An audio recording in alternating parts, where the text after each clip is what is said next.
खुशबूदार बांधो बांधो। ओम शांति। आज मैं आपके साथ हूँ ब्रह्मा कुमारी देवमणि। सद्गुणों की खान, जीवन की शान विशेष प्रवचन माला में आज का विषय है सादगी। सादगी अर्थात निर्मल, निश्चल व्यक्तित्व, प्रशांत मन, दिव्य सात्विक बुद्धि और इंद्रियों के संयम के संस्कार। सादगी गुणों रूपी फूलों का ऐसा गुलदस्ता है जिसकी भीनी भीनी खुशबू सबको अपनी तरफ आकर्षित करता रहता है। सादगी में अनेक प्रकार के गुण समाये हुए हैं, जैसे दया, सरलता, सादगी, न्यारापन, सरलता आदि अनेक प्रकार के गुण समाये हैं। सादा व्यक्ति सरल, सजग, निर्भीक होता है। कई ऐसे भी व्यक्ति होते हैं जो अपनी वाणी की चपलता से प्रभाव डालने का प्रयास करते हैं, और सादा व्यक्ति अपने शांत आचरण से प्रभाव छोड़ता है। सादा व्यक्ति संयमित और हर परिस्थिति में अपने आप को संयमित रखता है। अनुकूल प्रतिकूल दोनों परिस्थितियों में वो अपने आप को समान रखता है। संयमित वाला व्यक्ति आरोग्यता और योग्यता लाता है। सादा व्यक्ति साधना और तपस्या अर्थात सिद्धांत दोनों का बैलेंस रखता है। वो अपने जीवन में संतुलन बनाए रखता है। सादा व्यक्ति हर परिस्थिति को सहज रीति से फेस कर लेता है। उनको कभी परेशानी नहीं होती है। वो हर समय हर जगह सहज और सरल रीति से हर परिस्थिति का सामना कर लेता है। सादगी अर्थात अपने लक्ष्य को प्राप्त करने की एक मानसिक वातावरण है। धनाढ्य का बच्चा भी छात्र जीवन में सादगी से पढ़ाई पढ़ता है। छात्रों को, वैज्ञानिकों को और तपस्वियों को अपने जीवन में सफलता प्राप्त करने के लिए सादगी का होना बहुत ज़रूरी है। सादगी वाला मनुष्य ही अपने शिखर पर पहुंच जाते हैं। जैसे सादगी हमें परमात्मा के निकट लाती है, जीवन में सुख शांति लाती है, जीवन में सफलता भी लाती है।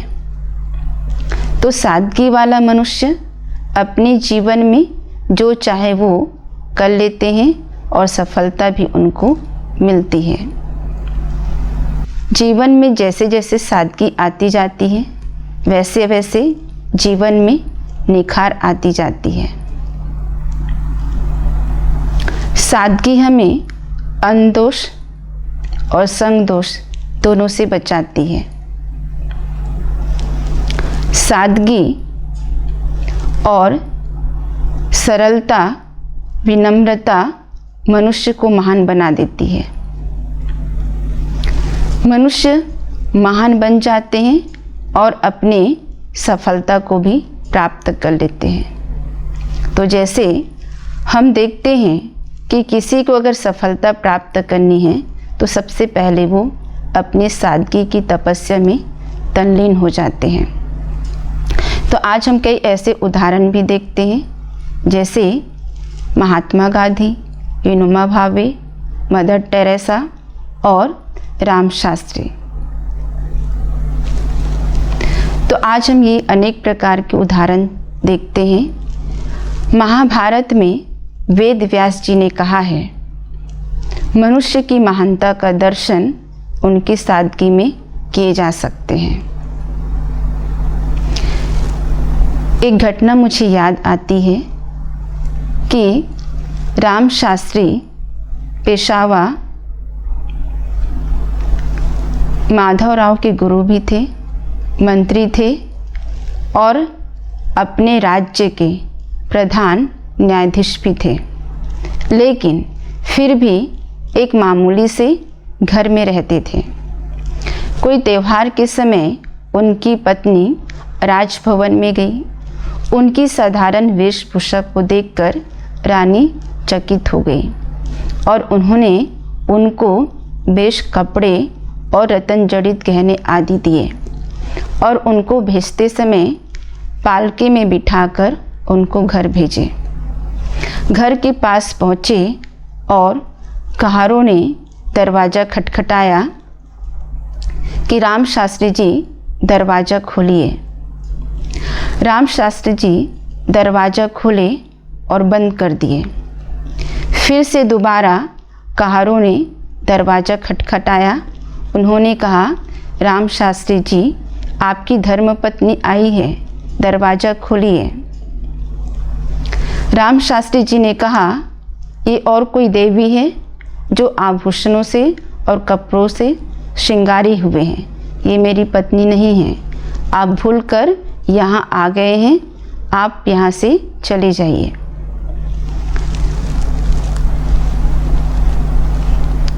राम शास्त्री पेशावर की पत्नी अपने पति की स्वभाव को बहुत अच्छी तरह से जानती थी। उन्होंने कहा कहारों को कि वापस लौट चलो और वहाँ जाकर राजभवन में जाकर उनकी पत्नी ने रानी को कहा कि ये आभूषण और गहने ने तो मेरे घर के दरवाजे बंद कर दिए, और उन्होंने कपड़े और गहने उतारकर साड़ी पहनकर पैदल ही अपनी घर की ओर चल पड़े। राम शास्त्री पेशावा ने कहा कि ये आभूषण और गहने तो राजपूतों की शोभा के लिए होते हैं या फिर मूर्ख अपनी मूर्खता को छुपाने के लिए पहनते हैं। संत पुरुषों की शोभा तो सादगी में ही है। तो आज हम देखते हैं मनुष्य इच्छाओं के गुलाम होते जा रहे हैं। आज एक इच्छा पूरी होती है तो उसके पीछे पीछे 10 इच्छाएं इंतजार की पंक्ति में खड़ी हो जाती हैं। मनुष्य सोचता है आज ये इच्छा पूरी हो गई, अब कोई इच्छा नहीं रहेगी, परंतु ऐसा नहीं होता है। बल्कि राजा हरि ने कहा है कि मनुष्य बूढ़ा हो जाता है लेकिन उनकी इच्छाएं, तृष्णाएं और अधिक जवान हो जाती हैं। तो मनुष्य चाहिए करट लगाता रहता है, ये नहीं चाहिए वो चाहिए। तो जैसे मकड़ी अपने सूक्ष्म धागे निकालकर वो उसी में फंस जाती है, ऐसे ही मनुष्य अपनी इच्छाओं के मकड़ी के जाल में फंस जाती है और उससे फिर बचने का या फिर उससे निकलने का उपाय ढूंढते रहते हैं। मनुष्य सोचते हैं कि ये चाहिए की बीमारी अथवा जेल से छूटने का उपाय क्या है। अनुभव के आधार पर मनुष्यों ने कहा है कि इच्छा अविद्या की पुत्री है और इसे मुक्त होने की भी चेष्टा करना चाहिए। मनुष्य भले ही अपनी आवश्यकताओं की पूरी करे, लेकिन इन इच्छाओं और कामनाओं से भी मुक्त होने की इच्छा रखना चाहिए या चेष्टा करना चाहिए। तो मनुष्य अपने जीवन में अनेक प्रकार के तामझाम भूल लेते हैं और दुखी होते रहते हैं। कहते हैं अब हम इनसे कैसे छुटकारा मिले। तो वास्तव में चाहिए से छूटने का एक ही उपाय है, सादगी और सरलता। यदि जीवन में सादगी और सरलता है तो उसके साथ अनेक प्रकार के गुण विकसित होता है और मनुष्य को अनेक प्रकार का लाभ भी मिलता है। सादगी वास्तव में खाने की सादगी नहीं है, भोजन की ही सादगी नहीं है, लेकिन कई ऐसे भी मनुष्य हैं जो कपड़ों पर भी बहुत पैसा खर्चा करता है। बूटों और जूतों के इतने जोड़ी इकट्ठे कर लेते हैं कि उनका कमरा बाटा के दुकान की तरह नज़र आता है या फिर शोरूम लगता है। नेक टाई के 20 जोड़े, सैकड़ों जोड़े इकट्ठे कर लेते हैं। शरीर की साज सजावट के लिए भी अनेक प्रकार के साधन जुटा लेते हैं। मेकअप के भी अनेक प्रकार के साधन इकट्ठे कर लेते हैं, परंतु शरीर को साफ सुथरे व भले लगने वाले कपड़े तो जरूर पहनना चाहिए, परंतु सादगी और सात्विकता की जो आभा और प्रभा है उसका मुकाबला कोई भी नहीं कर सकता है। मनुष्य की सादगी के जो सूक्ष्म प्रकंपन आते हैं वो मनुष्य को उसकी सरलता की ओर आकर्षित करता है और मन में ये आता है कि ये बहुत भला व्यक्ति है, इनका मन बहुत सादा है, अच्छा है। उनका आभा और प्रभा कुछ अलग ही नज़र आता है। एक बार की बात है कि माउंटबेटन महात्मा गांधी जी को दोपहर भोजन में आमंत्रित किया। महात्मा गांधी ने सहज स्वीकार कर लिया और भोजन करने के लिए तैयार हो गए। उन्होंने अपने साथ बकरी की दूध की दही व ऐसे टूटी चम्मच लेकर गए जिसकी डंडी टूटी हुई थी और उस टूटी हुई डंडी की जगह बांस की खपची लगाए हुए थे, लेकिन गांधी जी ने निसंकोच होकर उस चम्मच का उपयोग किया और ऐसे सादगी को देखकर लॉर्ड माउंटबेटन ने अचंभित ही नहीं हुए बल्कि नतमस्तक हुए और मुग्ध भी हो गए। तो सादगी जीवन का बहुत अनमोल निधि है। भारत ऋषि मुनियों का भूमि है। ऋषि मुनियों का वास जंगलों में, पहाड़ों में हुआ करता है, प्रकृति के गोद में हुआ करता है, सादगी के गोद में हुआ करता है। सादगी की खींच ऋषि मुनियों को जंगलों में तपस्या के लिए ले जाते हैं और वहाँ पर तपस्या के लिए अनुकूल वातावरण भी पैदा करते हैं। तो सादगी हमें जहाँ तहाँ देखने में नज़र आती है, लेकिन आजकल सादगी के अभाव ने साधु संतों को भी, ऋषि मुनियों को भी शहरों में भेजना शुरू कर दिया। सादगी तो अभी कहीं नज़र नहीं आती है। पहले तो सादगी कश्मीर से लेकर कन्याकुमारी तक देखने को आती है, लेकिन अभी ऐसा हो गया है कि सादगी अभी कहीं नज़र ही नहीं आ रही है, जैसे भूमि से हरियाली गायब हो गई है। इस कलयुग के अंत में सादगी अंतिम सांसें ले रही है। सादगी दो प्रकार की है।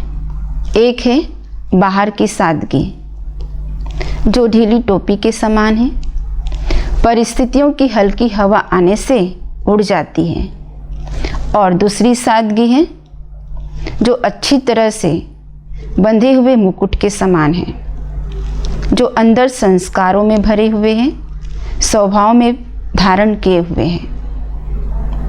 संस्कार रूप में सादगी पुरुषार्थी जीवन में बल भरती है और ताकत भी आती है और लक्ष्य की प्राप्ति भी कराता है। सादगी हमें परमात्मा के निकट ले जाती है और ऐसी सादगी तो या तो परिवार के माहौल में विरासत के रूप में मिलती है, या तो फिर जीवन में कभी ऐसी घटना घट जाती है जिसके कारण जीवन में सादगी आती है। जैसे सम्राट अशोक के मन में कलिंग के युद्ध ने ऐसा हिला दिया, ऐसा झंझोड़ दिया कि उनके मन में वैराग्य आ गया। अभिमान की जगह सादगी ने ले लिया और यही सादगी ने उन्हें ऐतिहासिक सम्मान दिलाया और गौरव प्राप्त कराया। सादगी कम खर्च अर्थात कम खर्च की वृत्ति वाला है। अगर जीवन में सादगी नहीं है तो फिजूल खर्च भी अर्थात पैसे की आदि फिजूल खर्च भी करते हैं। उसके साथ साथ समय और शक्ति का भी खर्च करते हैं। समय और शक्ति भी नष्ट होता है, तो समय और शक्ति को भी हमें बचाना है।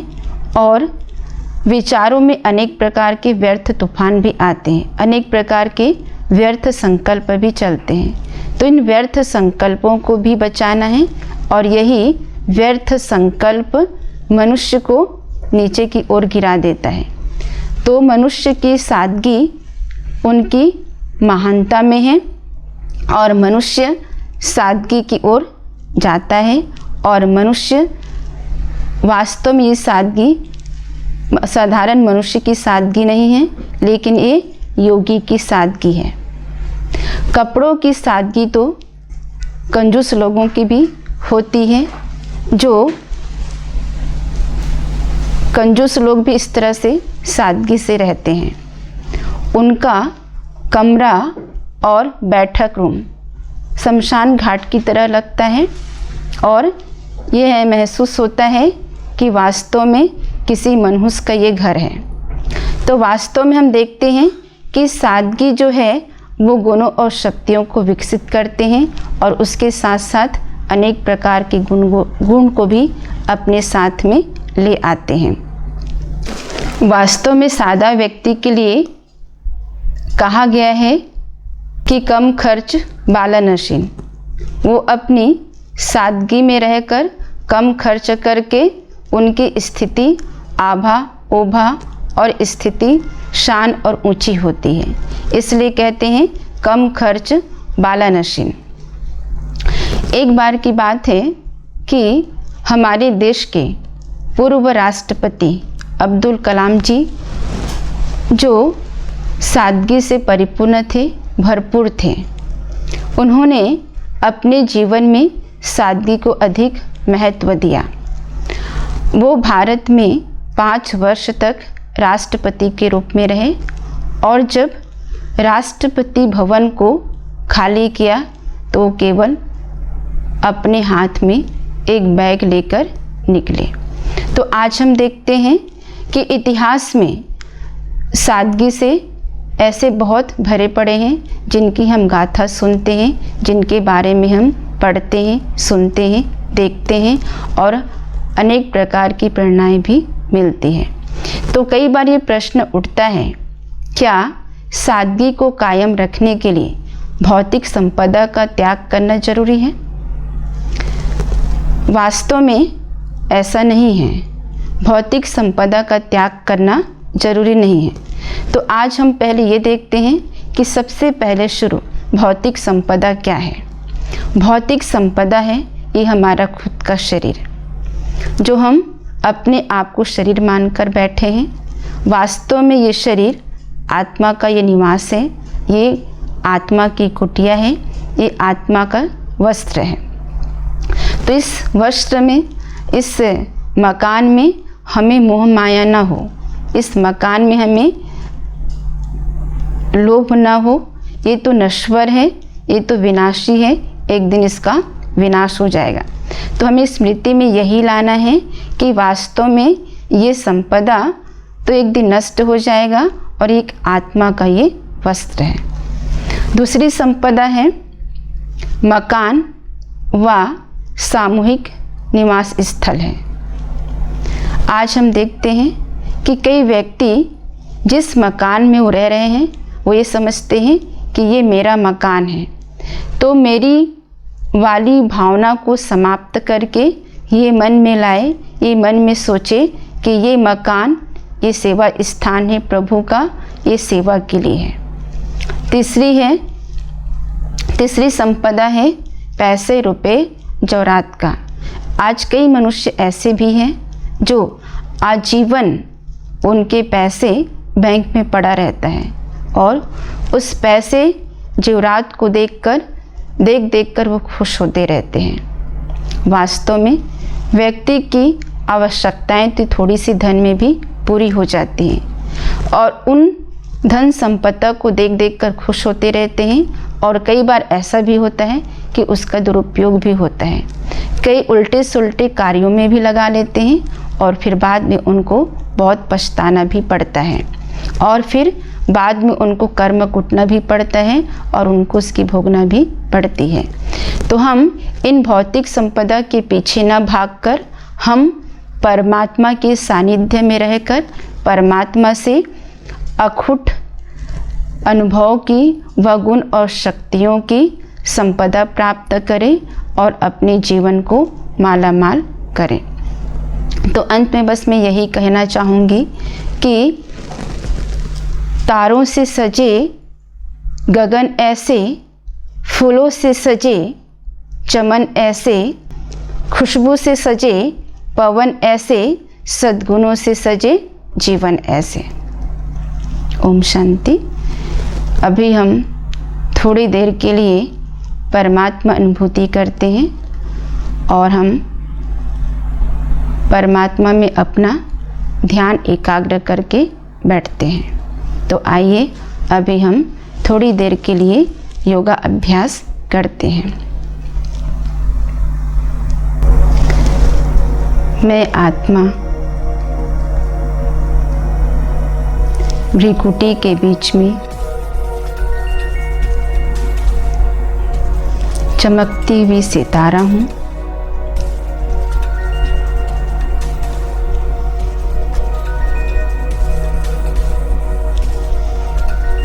मैं आत्मा शक्तिशाली हूँ। अब मैं परमात्मा से अपना कनेक्शन जोड़कर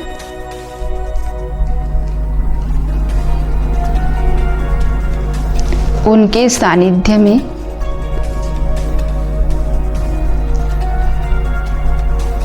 अनेक गुण और शक्तियों रूपी संपदा का अनुभव करती हूँ।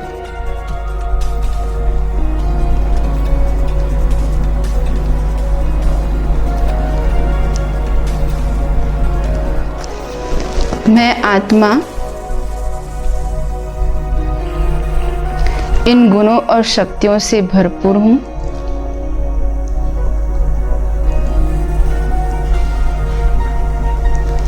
मालामाल हो रही हूँ।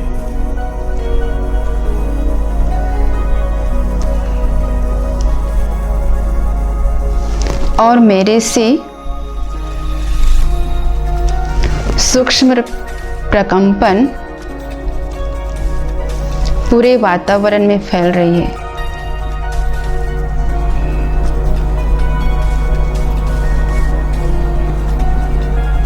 और अन्य आत्माएं परमात्मा के सानिध्य से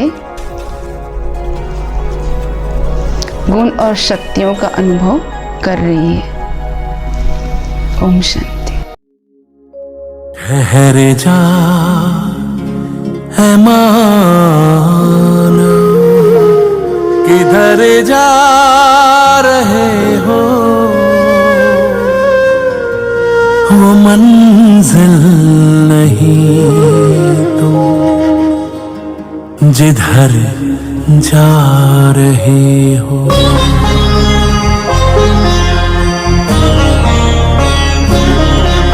ठहर जा है माना, किधर जा रहे हो, वो मंजिल नहीं तो जिधर जा रहे हो।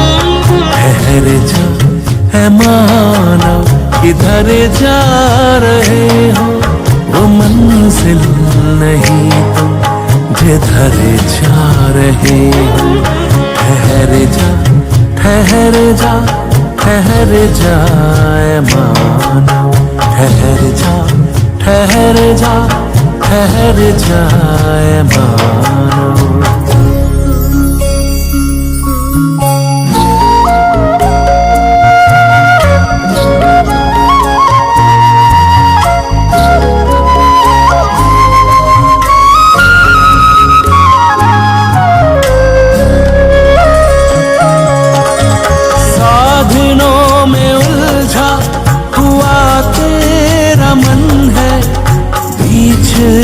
भंवर में फंसा जीवन है, साधनों में उलझा हुआ तेरा मन है। बीच भंवर में फंसा जीवन है। सुनहरा ये मृग तुमको दौड़ा रहा है।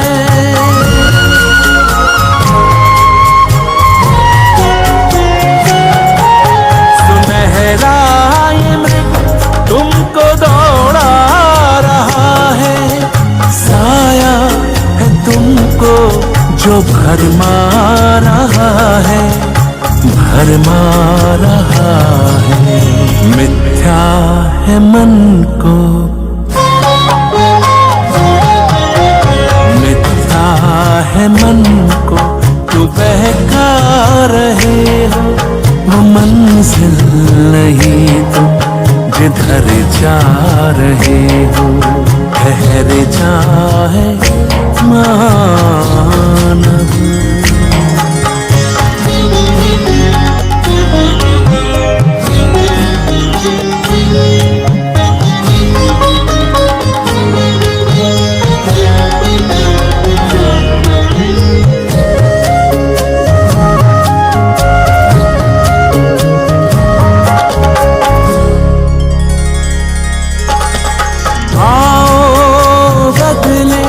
ये चिंतन की धारा समझे प्रभु के समय का इशारा। आओ बदले ये चिंतन की धारा समझे प्रभु के समय का इशारा। सदियों से ढूंढे जिसे विश्व सारा,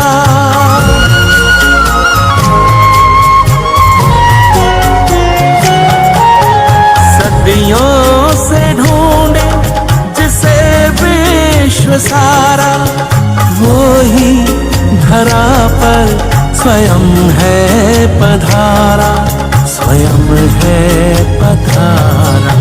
सुना अनसुना क्यों, सुना अनसुना क्यों किए जा रहे हो। वो मंजिल नहीं तुम जिधर जा रहे हो। ठहर जा ऐ मानव।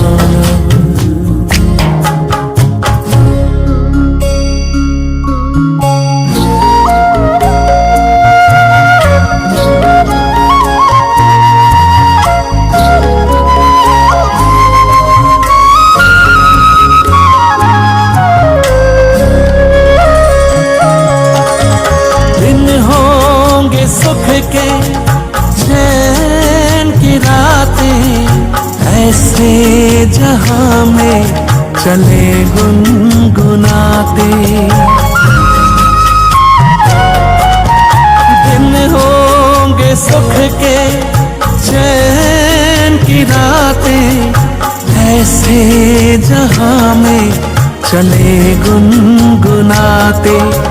सपनों से सुंदर लगे जो नजारा,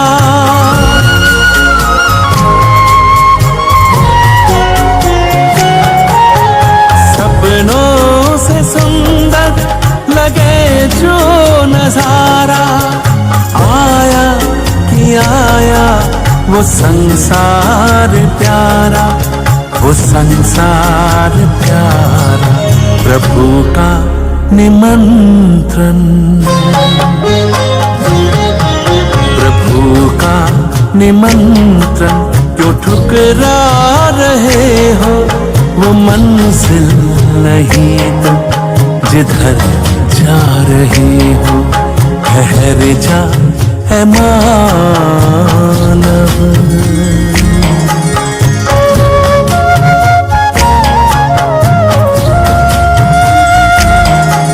ठहर जा, ठहर जा, ठहर जाए मानव, ठहर जा, ठहर जा, ठहर जाए मानव।